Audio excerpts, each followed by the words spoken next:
What's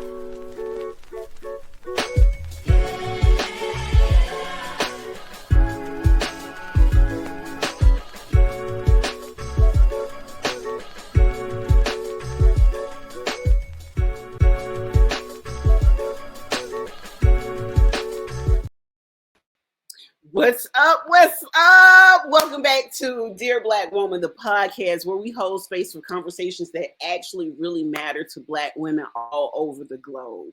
I am Cammie Red, joined by my co-hosts today, Lauren Edwards and Tenisha Mercer. Today we're talking about parenting dynamics, parenting and family dynamics in the Black community. We have a special guest joining us, executive coach and author of Raising Justice, Doris Jackson-Shazier. I should have asked her how to pronounce that. I'm so sorry, Doris. She's a speaker and an expert in building thriving environments at work and home. So together we're going to dive into the evolution of Black parenting, breaking generational cycles, and raising emotionally intelligent, confident children. Whether you're a parent, thinking about becoming one, or just reflecting on your upbringing, this episode is for you. So let's dive in and get started. Hello, Lauren. Tenisha. Okay, so I did confess in the pre-interview that I was probably the only one that did the homework, right? But I believe our guest Doris will understand because it's all about parenting and family dynamics. And as I said, I'm not doing but well at the moment. So. Yes, Lauren, you're the only one with the actual 8-year-old, so you know. Your hands are full. I totally understand. Well, I read Miss Doris's book, okay? And I did cry a little bit. I exclaimed a little bit. I was really like, this is really super cool. So I'm going to bring Miss Doris on. Come on. Hello, Miss Doris. Hey, good morning, ladies. Morning. Good morning. Well, afternoon here. For me and Tenisha, it's afternoon. For you guys, it's morning. Yeah, that's right. It's like 3 o'clock over there, Lauren. 3:30 here, 4:30 where Tenisha is. Yeah. Oh, well, good afternoon to you. Thank you. Well, Miss Doris, we're going to jump right into this. Tell us about your book. What was your inspiration behind writing this? And as a mother, what do you think about parenting and family dynamics right now in 2025? All right, so that's loaded. So I'll start with my inspiration. My inspiration was a couple of different things. Number one, my daughter, whose name is Justice. So it's literally Raising Justice. And I really wanted to tell, my story of just how brilliant of a child she is, or she's a young lady now, but also really to encourage others. In the book, I like to tell people the beginning and the end of the book. I don't think it spoils it because the meat of it is really in the middle. But this book begins outside of what I thought was an abortion clinic. I was a high achieving first generation college student. I felt like I was carrying my whole family into this collegiate experience, only to end up pregnant after my first year in college. And it begins outside of an abortion clinic where I'm contemplating what would my life be if I continue this pregnancy. And I like to say by faith, a series of events take place that allows me to go through with this pregnancy. And I am now the mother of a 19-year-old college graduate. And so, thank you. Go, Doris, go. Thank you. So it was exciting and a full circle story about, and it ends with me seeing her at the same age that I was when I was pregnant, about 2 miles away from what I thought was that abortion clinic, walk across the collegiate stage. And wow. I tell the story of this mother-daughter relationship. Oh my God, why, Doris? Why? I can't stop now. That's it already. I told you let me say it. Yeah, it's definitely a God story. I'm very proud of it. And so that was my inspiration, which really was to share with others that experience. But on a larger, more macro scale, it really was an opportunity to share with others how we can be the parents that we didn't have. And how do you build a mother-daughter relationship when you haven't really experienced that type of relationship that you're trying to create? And so I have a bond and a relationship with my daughter that's different than what I was able to grow up with. I didn't grow up with my mom. I didn't have a very close relationship with my grandmother. And so I created the mother-daughter relationship that I would have wanted growing up. And so I want to encourage people to think differently, to parent differently. And so when I think of 2025, it's really about how do we balance accountability with our children and morale? And so that's a lot of my focus in not only my family life, but also in my professional life. I teach people how to balance accountability and morale. I love that. First of all, kudos to you for creating a relationship with your daughter that was outside of what you were used to and what was the norm for you, for wanting something better for both of you all. So kudos to you for that. Thank you. Thank you. I appreciate it. I know I like you. I did not grow up with my mother, but unlike you, I was actually quite close to both of my grandmothers. That's who have been extremely inspirational in my life, in my upbringing. I often give my grandmothers credit for everything, meaning, you know, from me being a chef to me knowing how to sew and going into fashion. Both of my grandmothers were very poignant in that. I learned how to cook from my grandmothers. I learned how to garden from my grandmothers. I learned how to sew from my grandmothers. But you notice I'm not talking anything about my parents. Yeah. Yeah. And I learned some important lessons from my grandmother too. Yeah. Some good, so you know, some what to do and some of the things that I don't think I would do it that way. Yeah. It wasn't until I've had my daughter that I realized that how my mom raised me, I'm trying to divert from how it made me feel. So I think you're a lot more aware of how things make you feel. Mm-hmm. So when you project it on your child, you try and change that format. There are always things that are going to be similar. Mm-hmm. And I think, you know, I'm really close to one of my aunties, very, very close. And she was close to my mom for a long time.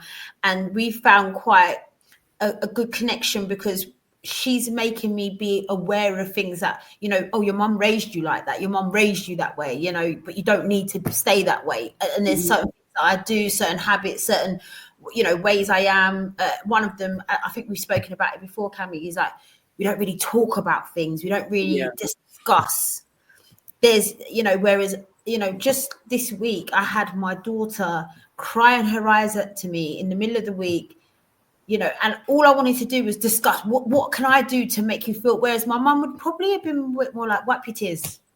Yeah. My experience too. How do we sort this out? Just stop crying. Don't. Whereas I want her to cry. The same thing with my son. If you want to get it out, and let's go, you know, but it's very different. And I don't know if it's a time, because like I said, it's a generational thing. That's what you're saying. It definitely is, you know. But then I do believe on the flip side, I was talking to one of my good friends about it, and we was talking about how we raise our children. On the flip side, I don't think my children or a lot of children now really know hardship neither. And when I mean hardship, I don't mean like, you know, to go without or not to have immediately. Does that make sense? So we are like, my child doesn't know that he has to wait for things, or that has a lot to do, I believe, with our upbringing and also the generation before us, our parents' upbringing as well. So one of the things that I've studied and I've learned about, you know, each generation is we try to provide our children with the things that we did not have. And that access to things that we didn't have access to. Even with our grandparents and our parents, they did the same things with us. Mm-hmm. So as each generation comes along, things become easier for them to access. Whereas, you know, for us, it may not have been so easy to have access to things. We knew what it was to wait patiently, but we live in a microwave society right now where everything is immediate results, immediate this. We're in social media, so it's gotta be seen, it's gotta be right now, it's gotta be every day, it's gotta be all the time. Yeah. And that's not necessarily realistic in some situations. And I think we've come to an understanding where we appease our children with the things that they want. We give them and give them and give them as an excuse for not having the time to spend with them sometimes. 100%, 100%, 100%. I will give you that one. That is what we do. And we talked about this before about allowing iPads, iPhones, computers, TV screens to raise our children because we're busy doing something else. And also, I mean, I don't know what it's like in Atlanta or in the States or even in France, but in the UK, well, certain parts of the UK and where I am, we don't let our children out to play. So I don't know if it's the same where you are. So I'm going to say this. I think that has become a generational thing. That's crazy. I used to come from school, get changed, I'm out the door. Yeah. And that used to be our babysitter or our time. Girl, listen, I'm going to tell you, my grandmama would put us out on the summertime. She put us out at a certain time of day and don't come back to the house until later. We would be all over. You had the space to get on with what you needed to get on with. And now you don't have that time or space, because I find any activities my son has, I take him to it. I sit there, I wait for it to finish. I pick him up. I bring him home. So if you think about and we're talking about nearly every day, right? You would come in, you would get changed, you would go out. Even if it was for an hour, 2 hours, every single day, that means your parents had 2 or grandparents had 2 hours every day to just get themselves together after what they need to do. But now we haven't got that time unless you're paying for that time and you're taking them to that activity or that after club or whatever it is that they do. No, that's true. Yeah. Like, I smell freedom. For me, that goes towards everything as well. It's a safety issue now. Like with me, when I think about this, I'm thinking this could never happen in this day and age. When I was in middle school, and I don't know if you guys you have middle school over there, Lauren, but middle school is from 6th grade to 8th grade. So what age? Tell me your age. It would have been from 11 till about 13. That's secondary school here. Yep. From 11 to 13, I know, Tenisha, you probably are familiar because you've been in Atlanta before, but I caught the MARTA bus by myself to school. Yeah. As soon as you're 11 here and you go secondary school, that's bus time. Like, you get on the bus. No, not the school bus. No. Public transportation. Yeah. And time. Yeah, I don't think that could happen in this day and age anymore. But that's why I'm saying. I would feel comfortable with that. Yeah. Like, and let me say something to you. I caught the MARTA bus. My grandmother lives in the ghetto here in Atlanta. I'm just gonna keep it real. She lives in the heart of Atlanta. So when people say where you're from, I am literally from East Atlanta. Okay. Yeah. I caught the MARTA bus and if you're familiar with it, it's called Thomasville, and it's a little small community inside of East Atlanta, and it's not like it's the best place to be in life. It is not. So I caught the MARTA bus from Thomasville, which is on East Atlanta, all the way up to Buckhead, which is North Atlanta. And I had to get off the MARTA bus, get on a train, and get on another bus from the ages of 11 to 13. That could not happen. But do you think that the things that are happening, that why we wouldn't do that, weren't happening then? Or do you think I cannot say it wasn't, because if you're familiar with Atlanta, you know Wayne Williams was out here killing people then. That's what I'm saying. Of course, there was murderers, there's pedophiles, there's people kidnapping children. It's been happening since the beginning of time. Well, I think part of the difference is our exposure to those events. Yeah. So much like you, I grew up in Miami, Florida. I grew up in Liberty City. I remember getting, the city bus, getting a transfer, catching another city bus, and then walking down. And I was doing it in elementary school. Yeah. My grandmother did it with us for 2 or 3 days, and then me and my brother did it the rest of the time. Mm-hmm. And so she afforded that level of trust. But again, we viewed the world on our community. Mm-hmm. You know, I don't think she feared somebody taking me. She may have feared gun violence. She may have feared certain things that happen at parties and things like that. But she trusted that I could go there and back because in our community, it felt okay. But you know what? Now we are exposed to all the different things that We happen are, in the community. So we're a lot more aware of the possibilities. We're filled with technology that also allows us access to that, like what they called the air tags, the mobile phones, we're able to track now, and we still don't feel safe. You see what I mean?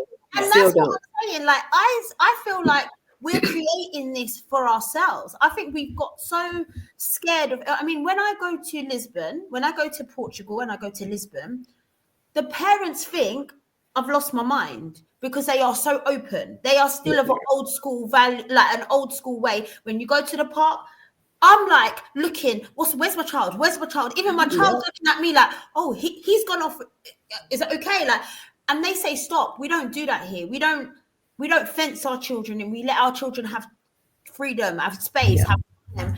Well, they do in Japan and China. Have you guys seen where kids actually go to the grocery store? They shop. They have all of those responsibilities. Very advanced in life skills, right? Yeah, they really are. That's what I'm saying. I think certain parts of the world, I think I hate doing this whole conspiracy thing, but I do believe that they've created this thing for us that is kind of like mentally we are so stuck. But and what are we giving to our children? Because remember, when you talk about it, Doris or Tenisha or Cami, you know, you had life skills because you was exposed to certain things, certain situations. You had to get yourself out, and you didn't have access to a mobile phone and tags. You're right. You need a payphone. And that was if you was lucky because you had to go, had the change, you had to do this. You know, you had to remember the number. But what I'm saying is that now, what are we giving our children? We haven't given them any, and now we expect them to be like these people that can navigate the world, but we haven't given them the skills. I think on some levels we overprotect them in some ways. You know, it's like you mentioned in other countries, and like in France, I noticed that they don't hover around these kids. To your point, Lauren, they like the mama is down the street and the kid is running up the block, right? And so I think it's just a lot of it is cultural. I think we have built this shield around the kids, and then we think that, okay, well, now you're 18 or 17, you're supposed to go out into the world. They've been shielded from everything. Mm-hmm. Yeah, I mean, I did allow Ashley. I think my daughter was the last kind of. I let her. She's 23 now, and I let her have that. So she is a bit more worldly, a bit more kind of, I'd let her travel. She went, you know, on a holiday by herself when she was about 17, 18. I let her do that. Because my mum let me do that. And I do feel like it giving me the independence. I'm not scared to kind of go place. I'm aware and I know, but I'm not scared. But I do feel with my son, it's going to be a completely different situation. I was going to say, so I'm a boy mom. And for me, I'm always scared for my son. And here's why I'm always scared for my son. My son is big. He is Black. And he's always been big for his age. Right. So I have always tried to stand in protection of my child because of how the world would view him. So my son is 6'6", 300 pounds. Wow. And he's always been a tall, big boy. And I have always, like, you know, I will fight and bust anybody down for my child. And I have always... Did you give him the protection, though? So did you allow him to go out and about, or was you kind of like... No. I allow him, like, even now, like, my son is 26 years old now. You can't allow him nothing now, Camille. Yeah, right now, my son tell me... My son be like, leave me alone. I'm looking down at you. Right. The other day he said, you do realize I'm grown, right? I said, you do realize you my only child, right? Right. Yeah, no. And Yeah, even my you have to mother. strike that balance, and it's really hard sometimes. So I have an interesting parenting experience in terms of I have a 20-year-old daughter, but I have a 17-year-old son, a 12-year-old son, and a Wow. 5-year-old son. Yeah. And so I'm experiencing kids at all the different stages at the same time. So I have Doris, really? into Doris, young really? adulthood, yeah, with my daughter. But then I have a child in kindergarten. Oh my And so- God, Doris. I can't imagine. I can't imagine. It's so interesting. Like, I don't even fake it for people. I'm like, it's just as crazy as it sounds. Like, the way you feel when you hear it, it's that's exactly what it is. How do I'm you so tired, and I process can that? imagine having a small child. I'm like, that That's child will why be she raising waited. There themselves. are days where I'm here and I'm like, I have a 5-year-old. 5-year-old. Right. You got Someone a to collect 20-year-old mine, his and real you got a parents. I'm waiting for his 5-year-old. real parents to come and get him. I'm like, whose child is this? Why does he keep following me? He's calling me mom. It's definitely an interesting experience. I love to tell the story of when we were at her college orientation and we were dividing up the parents and the students. And they're like, we need all parents to go this way and we need all students to go this way. And so I start to head in the parent direction as she heads in the student direction. And the lady yells over, she went to FAMU here in Florida, and she yells over, baby, I want all, I need all the students to go this way. And I'm like, I'm a parent. And she's like, I'm sorry, ma'am. And my daughter's like, tuition. oh Hello. Yeah, listen, Doris, I understand that. My son can't stand it either because, of course, none of us as Black mothers look our age. Yes. I'm going to tell you, Lauren and her daughter look like sisters. I'm going to just keep it real with you. Yeah, my son hates that too because and when we're out somewhere, people usually think he's either my brother or my boyfriend. My son is 27, and he's Wow. since he's been a teenager. He said the same thing. He's like, Mom, like, why do you think when we're in public, I'm loudly calling you mom? And I'm like, yeah, just let's cut that. I mean, it was quite embarrassing when I first took my daughter to secondary school, which was what do you guys call it over there? Like middle school. Middle school. Yeah. I'm still on the wall on the pictures in the same. And she was like, do not go near them. Do not go. And I'm like, look, I'm here. That is hilarious. Because I had her when I was like 17, 18. Yeah, I'm still I was a young mom too. So and yeah. she was like, do not go near that. How dare you? And I'm just like, look, there I am. Look. Yeah. No, that's So funny. it is crazy. But I mean, no one gives us no manual for this situation. They really don't. They don't. They But don't. I would like to say, I do think we are changing as parents overall. I mean, when I even look at my male friends who, there was a massive kind of wave of men that left their women. If I look at like my mum's age and my generation of dads, there was a massive wave where, especially in the UK, I don't know, maybe in the US, I don't know, but where men left their kids and would go and just have kids and just keep going. And it's the same. It's the same. Yeah, but I do believe now the dynamic is changing where if they're not staying, they are still being very much a part of what I'm noticing is that Black men in our community, and I'm not just going to say in our community, I'm noticing that men are becoming more proactive parents now. Yes. More so than they used to be. Yeah. And I'll say this, I even know a lot of single fathers. And what I mean by that is I know fathers who actually have custody of their children and are raising their children. So I give them kudos for that because as a mom, I know how difficult that was for me. So I also know that the world doesn't quite accept that sometimes. And it can be equally, if not more difficult for men to actually endure that. Do you think? I feel like we give them. I feel the opposite. I feel like when you see a man and he's got a kid or two, all the women are like, oh, let me help him. I feel like we do over the top. I feel like we're over the top for men. And that's not the baby on the hip, one in the stroller, and don't get no help. Do you think we do that because we know what it's like to be single moms? So we try. So here's where it goes back to. my grandmother used to have this saying, and my mother, they also passed it down to us, where they said, we raise our daughters, but we spoil our sons. Baby Do boys. you think we view men in that manner, to where I think you do. when we see a single father who's raising his children, we want to dote on him and help him because he's more of a father, and he's, whereas women, we're like, oh, she's got that, she's good. I think so. Yeah. I think so. I think that I think that that's the exact sentiment that we have.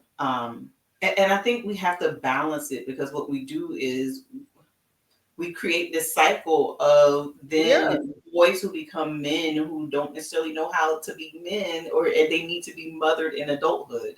Yeah. Who wants that? Like, who wants that? And I think we've all dated that. Conscientious of it. Huh? What you said, Cammy? I think we've all dated that. Yes. Oh, when I see it, it's a red flag. Like, I'm running the other way, like Shikari. So I often say, like, okay, so my son is 27, my daughter is 25, and my youngest is 24.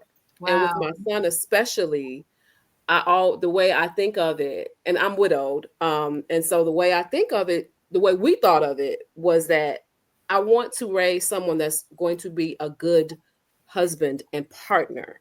Yeah. I don't want, he's engaged, right? I don't want his soon-to-be wife coming looking at me like, did you drop the ball, right? That, like, maybe I mothered him, maybe, you know what I'm trying to say? Like, I don't. But I think it's be like I babied him. Don't you? It's hard not to, because I think what happens, I think you need to definitely get to the point where you transit, because one minute they are little boys, and next minute they're men, and it's you having to switch from them being little boys to men. And I think that's the adjustment where some mums just don't do that, where I've seen, like, with people that I know, even my own mom, I would say even my own mom, and other people, not saying any names or like no. Right.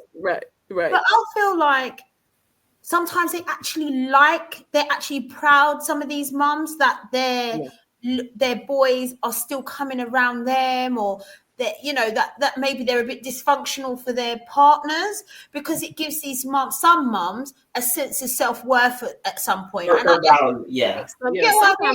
The mother, like, sometimes it's some dynamics, and I've seen it in my family too, in my close family, where the boy child becomes like the de facto partner. Yep, I knew what you were going to say. The mama literally ruins that boy for any other woman. She ruins them, and so and then she's involved in the dynamic. And I always tell my son, I'm like, you have to, that is your choice of your partner. I am not involved in that situation, right? She is the one you have to make happy. You know what I'm saying? Don't want to get involved in any arguments, none of that. Like, I know my role. Teaching that balance starts earlier. What you say, Lauren? No, I was saying, in African cultures, like, the son, especially if the dad is no longer available or the dad is no longer around, the son then becomes the man of the house. And actually, very much so in an African household and an African tradition. I remember, we talked about that. That man, that boy or that man has to step into the role where he hasn't got a choice. He hasn't really got a choice. He then has to become the mum's partner to some degree. And actually, whoever then comes into his life is just like secondary to the mum. I think the mum gets called like the matriarch. You know what I mean? Like that thing. And everything goes through her, like what you spend, what you don't spend. And that in itself is quite destroying. I mean, I've dated African men, and I've seen it firsthand how it can really be like, whoa, this is, I'm from a Caribbean background. It's not really as in mind, but when you get involved with someone like that, who actually has to be like, I have to ask my mom first, or I have to check in with my mom, in so many words, but pretty much so, it is a bit like, oh, you're in a relationship with the son and the mama, right? It feels like it.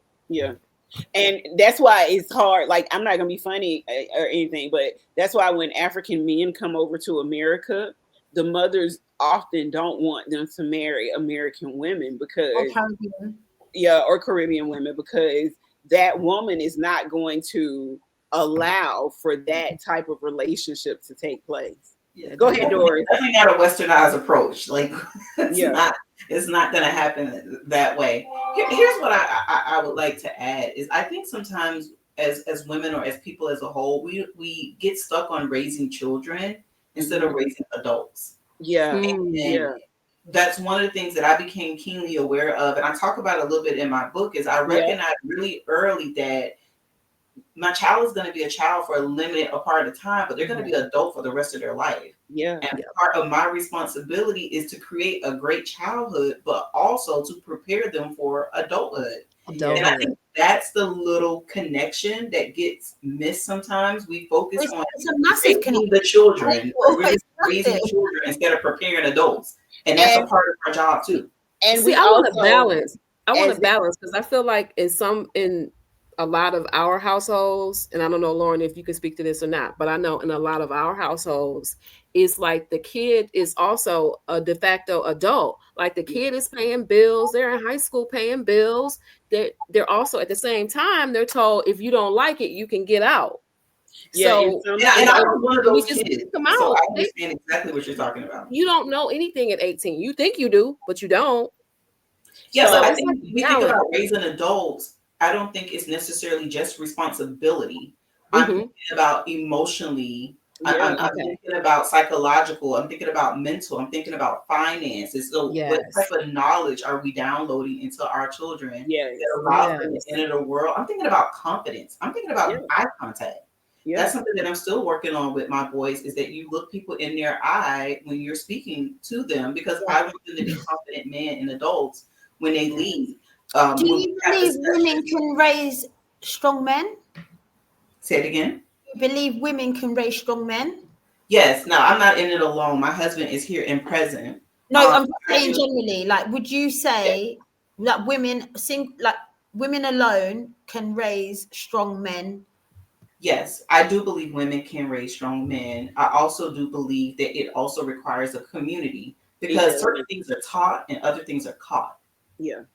And so they catch things as well. So some things aren't just expressive. That's just like my daughter has behaviors that I didn't teach her, but she saw me do it. And so now she does it. And so I think that we need a community of men, or a community of men would be good to help with the modeling part of it. But I do believe that as women, we can teach them what they need to know to be strong men. I don't know. I'm on the fence with that because I feel like would my husband or would my partner be able to teach my daughter how to be a strong woman or what he would view as a strong woman? Would he actually know what I go through as a woman to be able to relay that to a woman? Does that make sense? Like, I understand what you're saying. I think there's characteristics and qualities that can be taught, but then the other portion of it is it has to be modeled, and that's where community comes in. Yeah, that's where exposure to other people. That's where mentors. Because you think about it, Lauren. Think about it. Like if you have a single dad, for example. And let's say that daughter, like she's about to get her period. He doesn't know, how to handle that. So what does he typically do? He's going to talk to his mother, aunties, women friends, whatever, and to help her kind of guide her through that process because these are all biological functions that he knows nothing of. So it's I'm talking more of like, I feel like that, like you said, but I feel like the things that we discuss as women and things that we go through, even as Black women or whatever it is, the things we actually experience as a woman, I think is very hard to kind of, like you said, it has to come from external. So if I'm trying to explain to my son something about, being a man and how to be a man, and he's looking at me and he's thinking, and you know this because of what? But here's the thing: I'm going to be honest with you. Go ahead, Doris. No, I was going to say you do know what a good man is because you had to select one, and so, you know what you want as a woman. And a part of what a good man is how they make women feel. So you are in fact a teacher of him becoming a good man because you're telling him what it's like as a recipient of his efforts. Well, I went through one factor that is saying that's a relationship. I've had this conversation with my son. I went through this where my son told me I couldn't tell him what it was like to be a Black man because I wasn't a Black man. And I explained to him, no, I can't tell you what it's like to be a Black man, but I can tell you what I've seen in the men that's been modeled before me.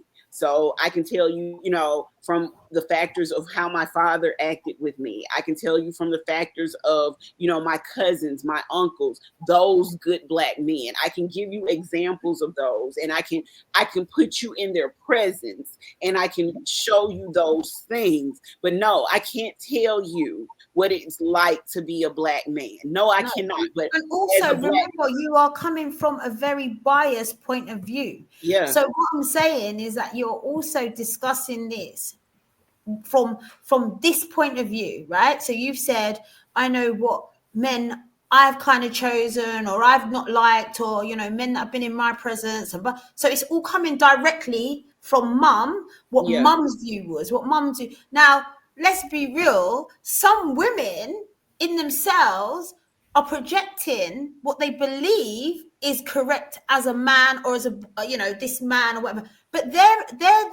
choices might not have been good in the first place, but what they believe is a healthy relationship or what they believe is okay for a man to do is very different. So how I perceive a man to be and what I perceive a strong man to be is going to be very different to Cammie. It's going to be different to my male friends. It's different to my uncle, different to my...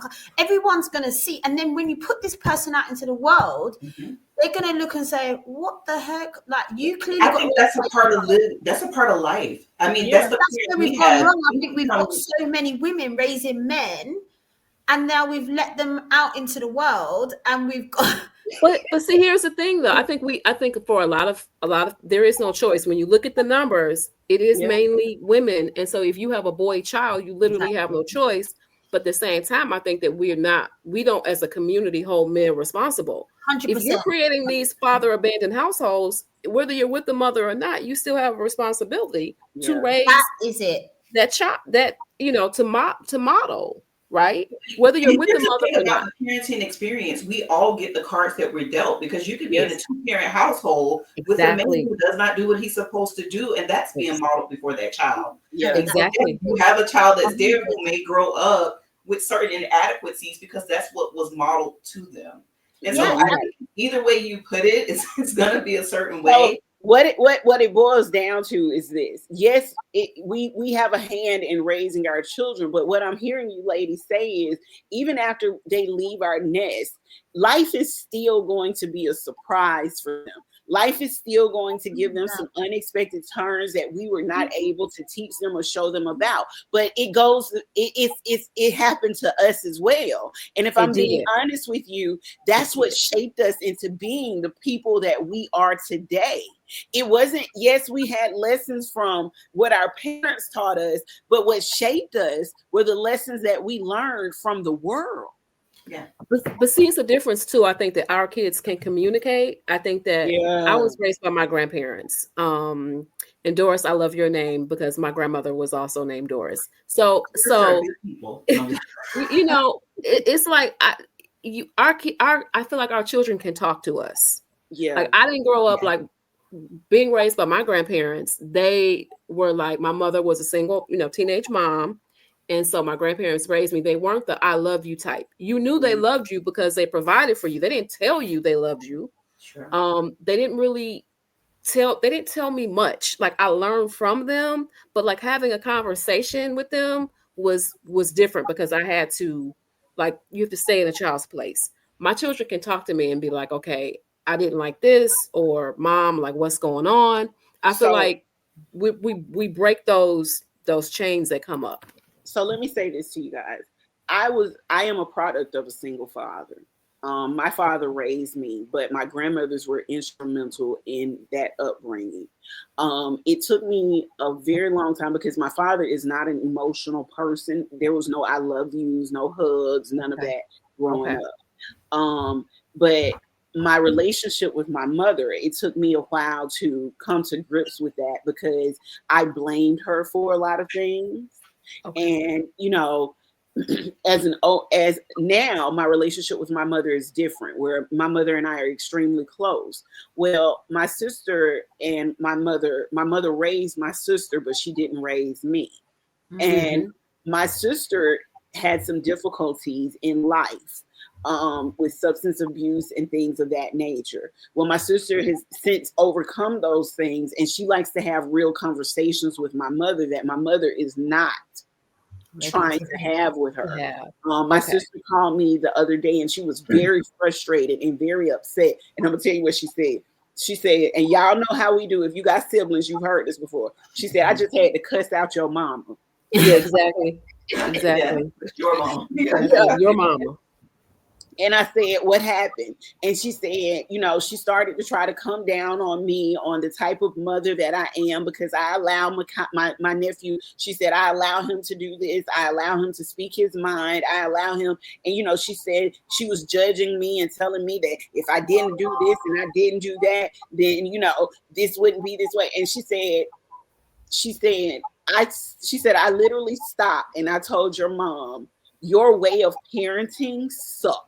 She said, wow. She said, I told her, and let me say this to you. The reason why my sister has the strength and the confidence to do this is because overcoming substance abuse means that she had to go through therapy. Mm-hmm. Yes. And her therapist, and in her therapy, she had to address things that had happened to her in her youth that put her on the road to go in there, to go into that situation. So she said she told my mother, she said, you messed us up. She said, you messed us all up and you have yet to apologize for it. And they won't. Wow.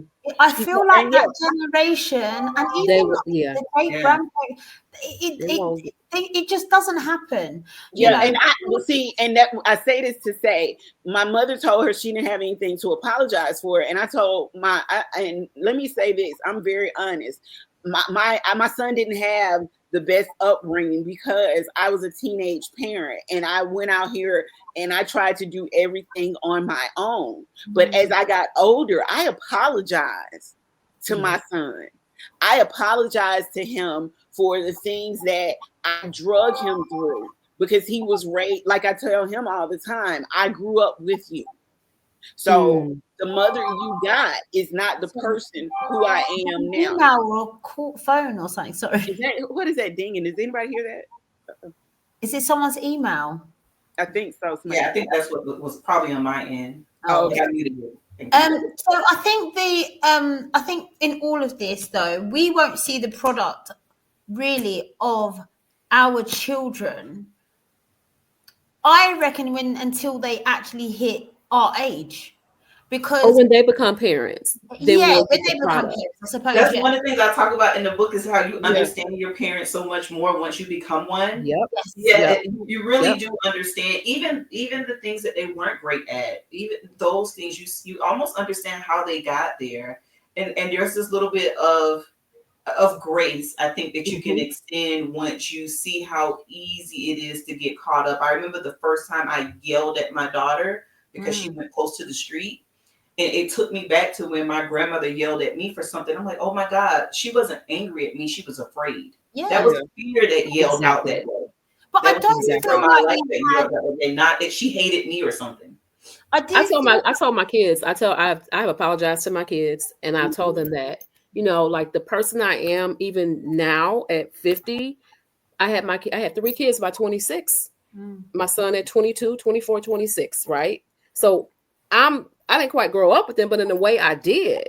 And so I tell them, like, I'm at 50, I'm a different person, maturity level. Yeah. And I told them that if I had to do over again, I would be much more patient. I would be the mom that yelled less. I probably would be more of a gentle parent. But back then I was figuring things out. I was stressed. I had 3 babies, you know, and it's real life. It's real life. It's real life versus what we the ideology versus real life, they're very different. And every time, you know, when I even think, why wasn't my mum like that? Why didn't my dad do that? You know, it's because we weren't in that environment at that specific time. But what I do believe they've raised us to kind of, like I said, have certain life skills, maybe not like given us all the comfort and the love and all that, but they've given us other skills. And the good thing is that, well, as long as we continue to give our children them life skills mixed with the love, because I think that's the balance.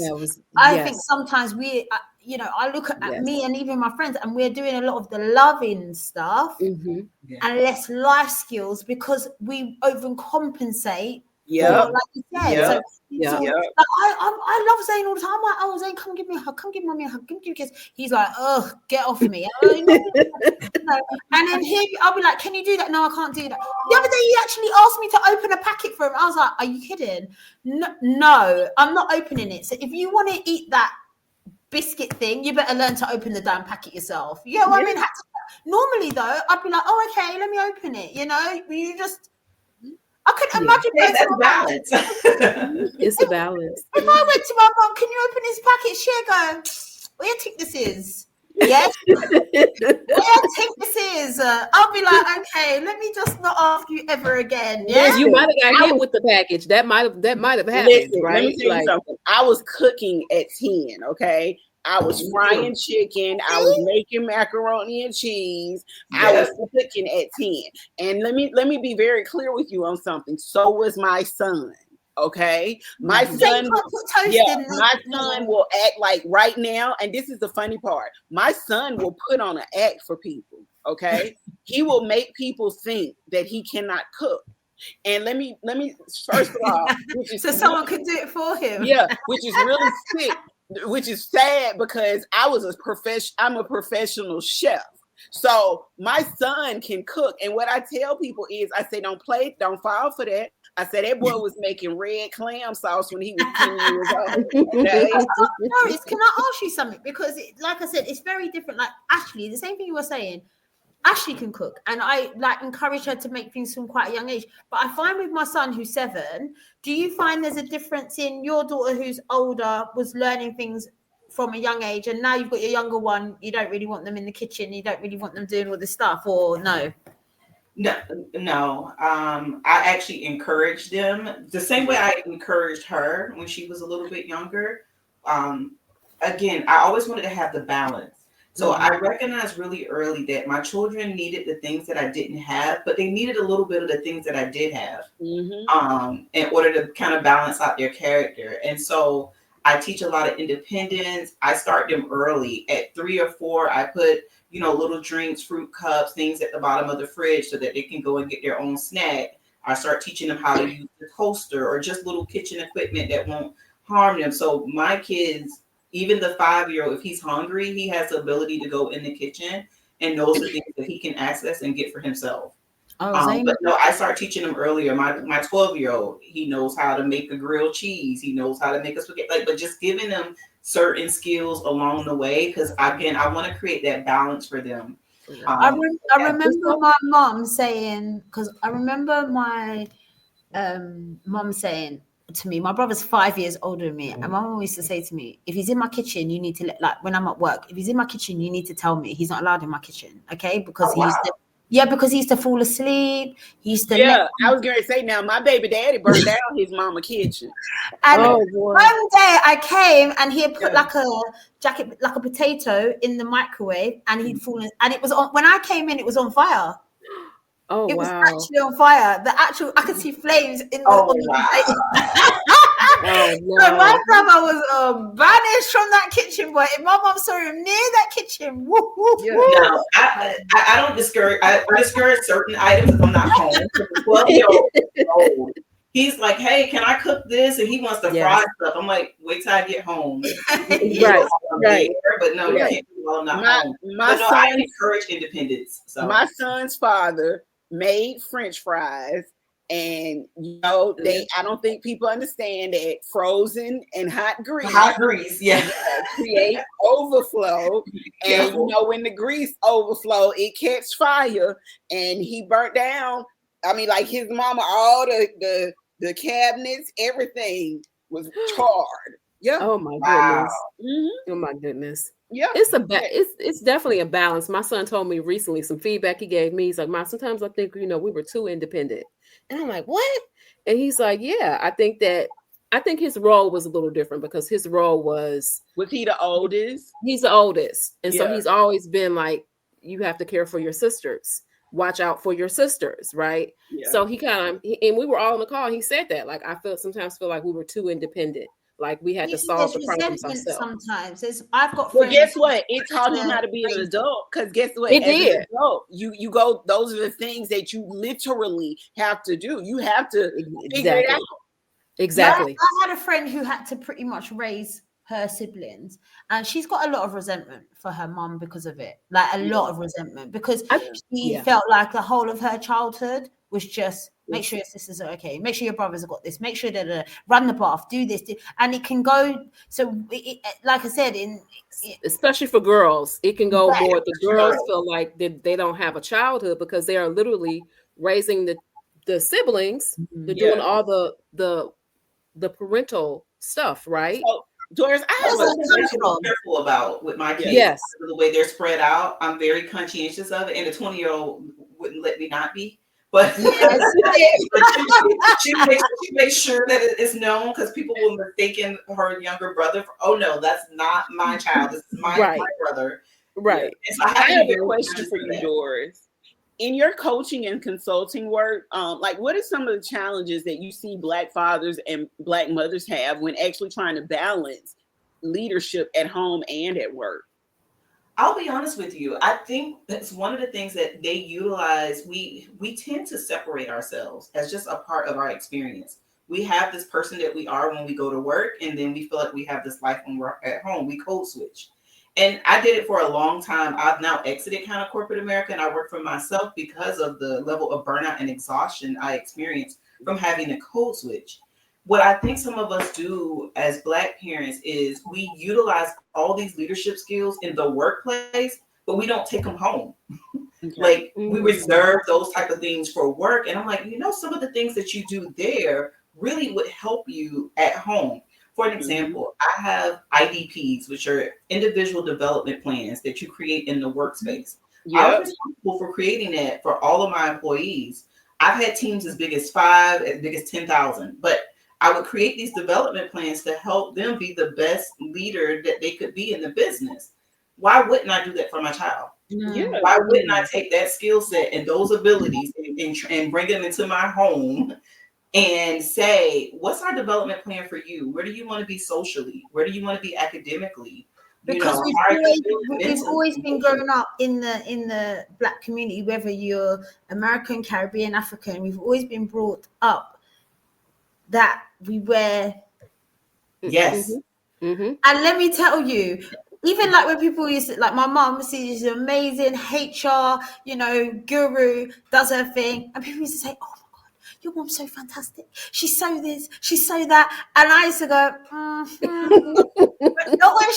have friends like that. That they literally get to see the best part of their parents outside or in the community or in their workspace, and then they're different at home. Even with my dad, look in the mirror and see, like, am I giving my best to all these other people and not my children? And so what I did was I started applying those same things in the home. So I do these check-ins with them.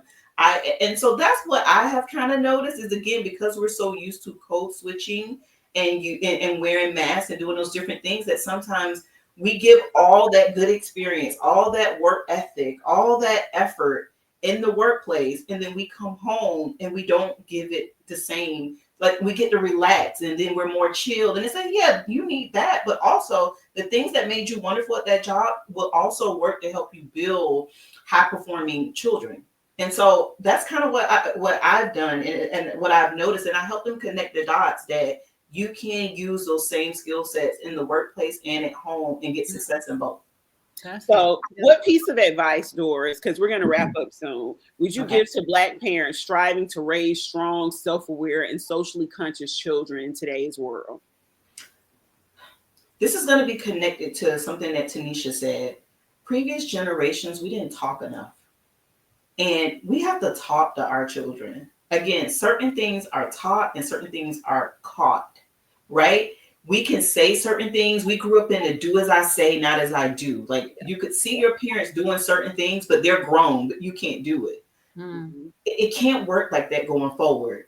You need to be able to teach, but also model to our kids. And we need to have conversations. So even when I'm not modeling the best, I need to be able to have an open conversation with my child as to why it looks like this and what I'm doing to kind of reconcile or resolve it. But I think that the one thing that we cannot neglect as Black parents is conversation with our kids. We need to talk to them about how the world is going to view them when they go outside of it. We need to speak with them about good and healthy relationships. We need to talk about our mistakes.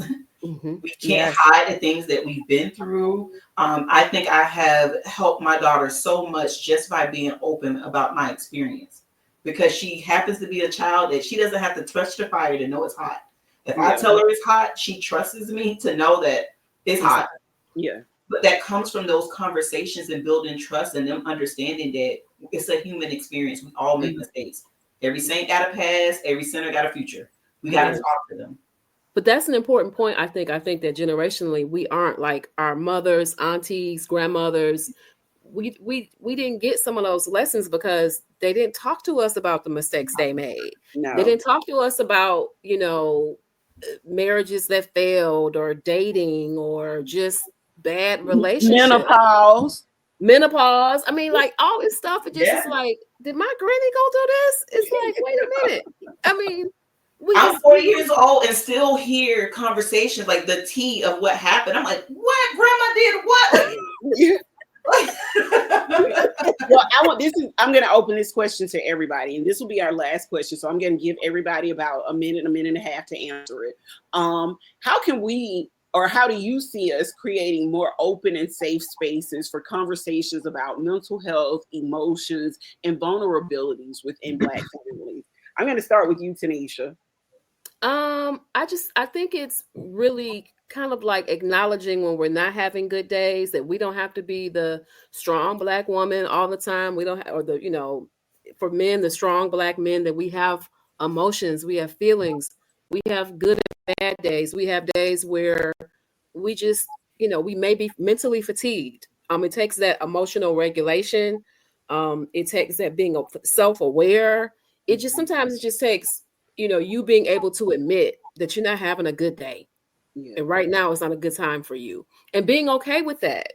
Being like, not feeling like, because there are a lot of, I think, as Black people, we're always told that we have to meet this standard. And that when we don't meet whatever standard it is, I know in my family, I've seen people who they've gone the opposite direction. The feeling that you have to be perfect. And when you're not perfect, the whole world crumbles. It's being human. Like, we're human. Okay. Lauren, what about you? Sorry, repeat the question for me. Because I know you were thinking about it. I said, how do you feel like we can create more open and safe spaces for conversations about mental health, emotions, and vulnerability within the Black family? I think sometimes it's about having difficult conversations and being honest, because everyone wants to be held in high regard, like you said, Tenisha. And I think just by showing a vulnerability and being honest, I think, Doris, you said it. Look, if you're going to lead the way, you can't lead being blind or making that person just not know where they're going. So you need to be open with certain things. I think there is a certain level of how much you do expose your children or family to, because you need to keep some things to yourself. But I think it is about creating like a safe space as well for no judgment. We're very good at judgment. We're very good at, I didn't know you was doing that, or you've done that, or you said that, or so it's a safe space. And it's also about confidence to know that you can trust that person in whatever you tell them, that they're going to hold that, to where it needs to be. Exactly. Okay. And what about you, Doris? What do you think? Much like what the other ladies have said, I think if we want to create these safe spaces, we need to listen and suspend judgment. Yeah. Again, we're still parents, so we may Yeah. have to judge a little bit, but I think listen and suspend judgment. I think sometimes we're too quick to reply or think we have to fix something, and sometimes we just need to listen. And so I think if we really want to create an open and safe space, listen and suspend judgment. Well, I'm going to say one of the things that I think we also need to do is be honest with ourselves. I think in some situations, we really need to be honest with ourselves about who we are as people and how we're projecting certain things onto our children and how we can break certain generational traumas or certain generational behaviors and traits. Is I agree with all of you ladies, is by having open conversations. But I think those open conversations not only need to take place with our children, they need to take place with ourselves, and they need to take place with the generations that came before us as well, because our children don't just learn from us, they learn from the whole family dynamic. So in my case, where my parents were not very instrumental in raising me, my children still learn. My son still learned from my parents. My son still learned from my grandmother. My son can't stand to be in the room with me and my grandmama together because he say we two wild women. Okay, so in those situations, I feel like we need to be honest with who we are so that we can be honest with our children.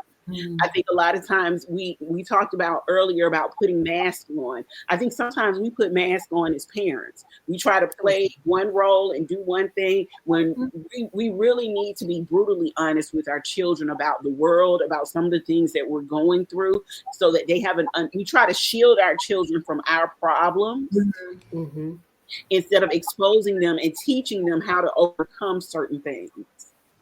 So even when we're having financial burdens, no, I'm not saying put that on your child, your financial burden, but teach your children how to run bills and run a budget and save money so that they don't end up in the certain situations or the same situations that we ended up in.